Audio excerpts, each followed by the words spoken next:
Thank you very much, Madam Chair. Secretary Kennedy, I want to talk to you about your relationship with this committee and this Congress.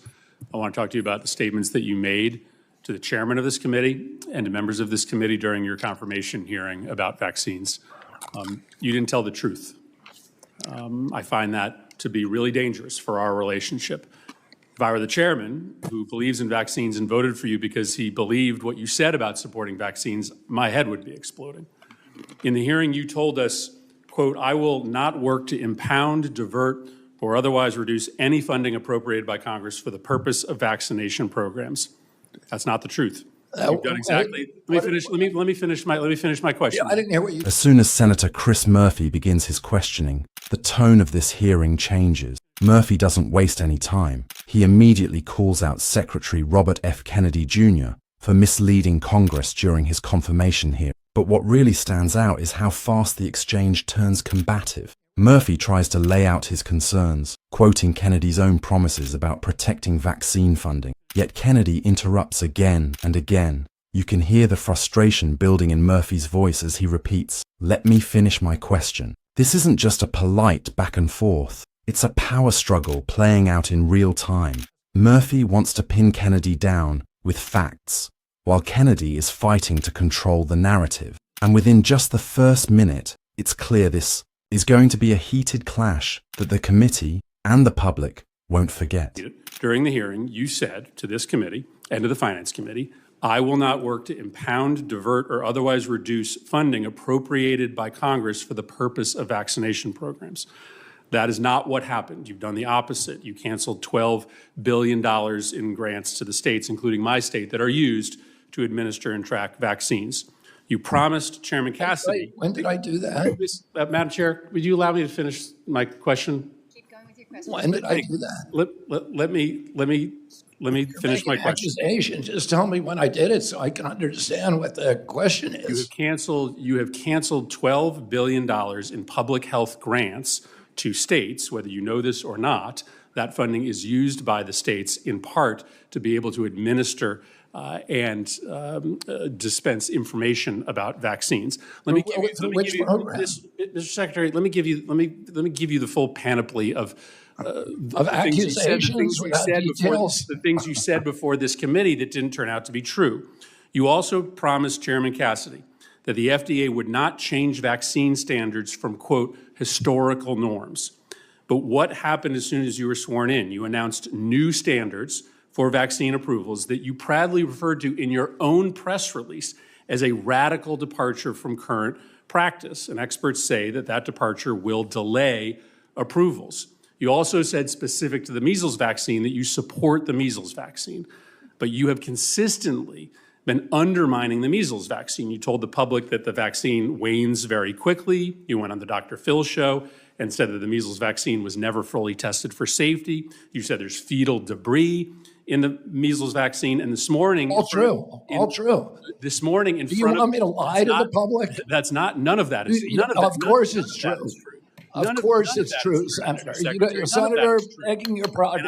You do not know what you're talking about. For the record— Let's have a little bit of order so that you can get Madam your Chair, question I'm and speaking. we can get I didn't this ask. I didn't ask for a response yet. I understand I'd like that. to lay out the predicate of my question before I'm interrupted by the witness. He should have some respect for this committee. Go ahead.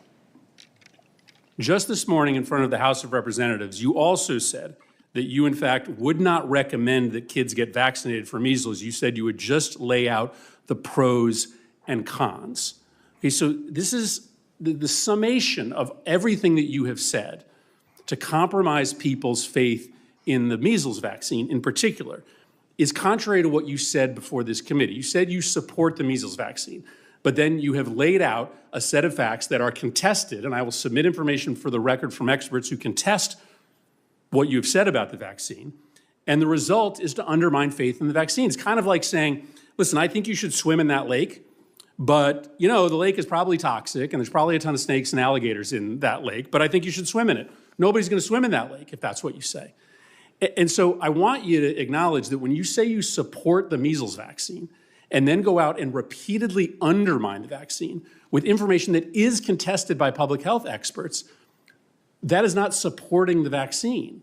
And so I guess I have two simple questions for you. One is, can you clarify what you said in the House this morning? Are you or are you not recommending that families get their children vaccinated, or are you just giving people the pros and cons?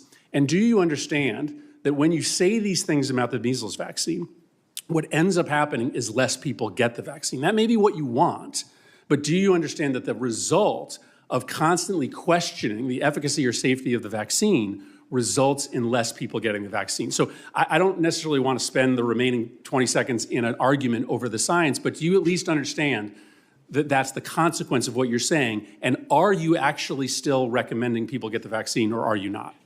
Senator, if I advised you to swim in a lake that I knew there to be alligators in, wouldn't you want me to tell you there were alligators in it? So are you recommending the measles vaccine or not? What I've said and what I said in Doesn't sound like you are. If that's, are you going to let me answer? Are you going to keep interrupting? Are you or are you not? Are you going to let me answer? What I pledged before this committee during my confirmation is that I would tell the truth, that I would have radical transparency.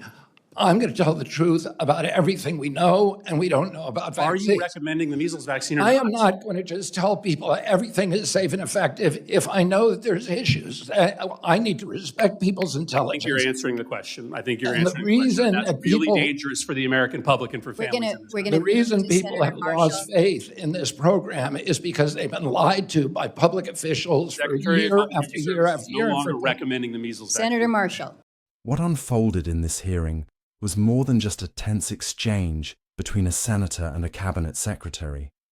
It was a window into one of the most pressing questions in American public life. How much trust does the public still place in its leaders? And how fragile is that trust when it comes to matters of health and safety? Senator Chris Murphy entered the chamber with a singular focus: to hold Secretary Robert F. Kennedy Jr. accountable for statements made during his confirmation hearings. Those promises, particularly around protecting vaccine funding and adhering to historical standards of approval, were not minor commitments. They were assurances meant to build confidence in the public health system. Murphy's charge was clear. Kennedy had broken those promises, and the consequences could be measured not in policy papers, but in public trust and vaccination rates. From the outset, Murphy tried to lay out a factual case, but the tone shifted almost immediately. Kennedy's interruptions and insistence on reframing the question turned the exchange into something closer to a courtroom battle than a Senate dialogue. Each side seemed less concerned with persuading the other than with shaping how their words would be remembered by the public. Murphy accused Kennedy of saying one thing to secure confirmation and then doing another once in office. His analogy of a toxic lake full of snakes and alligators was not a throwaway line. It was the essence of his argument that Kennedy's repeated skepticism about vaccines, even while claiming support, discourages Americans from protecting themselves. Kennedy, on the other hand, positioned himself as the champion of radical transparency. His refusal to provide a direct yes or no answer on recommending the measles vaccine underscored his larger point, that the American people, in his view, deserve every detail, every risk, every contested claim, even if it shakes their confidence in the system. For Kennedy, honesty at all costs is a higher value than reassurance. For Murphy, that approach is reckless and dangerous. The outcome of this exchange was not clarity. The senator did not secure a simple answer, and the secretary did not alter his position. Instead, the hearing ended in frustration, interruptions, and unfinished questions. The very ingredients that define today's partisan debates. What it revealed is that this conflict is not just about a single vaccine, or even a single policy. It is about the larger battle over truth, authority, and the role of government in protecting public health. That is why this hearing matters. The stakes are not confined to Washington. They touch families making decisions about their children, communities balancing risk and safety, and a nation still recovering from years of pandemic debates. When leaders clash so openly, It shapes how millions view science, medicine, and the institutions designed to safeguard them. This confrontation may not have produced resolution, but it did produce a stark reminder. The trust between government and the governed is fragile, and once broken, it is difficult to rebuild. Whether Murphy's tough questioning or Kennedy's uncompromising defiance will ultimately shape that trust is a question that will not be answered in a single hearing. But the consequences of this divide will ripple far beyond the walls of the Senate chamber. As we close, one thing is certain. The debate is far from finished. This is not the last time Senator Murphy or Secretary Kennedy will be tested on these issues, and it is not the last time Americans will hear arguments over the balance between transparency and public reassurance. The tension on display today is only the beginning of a larger ongoing fight over vaccines, science, and credibility. Thank you for following this coverage. To stay informed as these hearings continue and the debates grow even sharper, make sure to subscribe to the channel, turn on notifications, and share this video.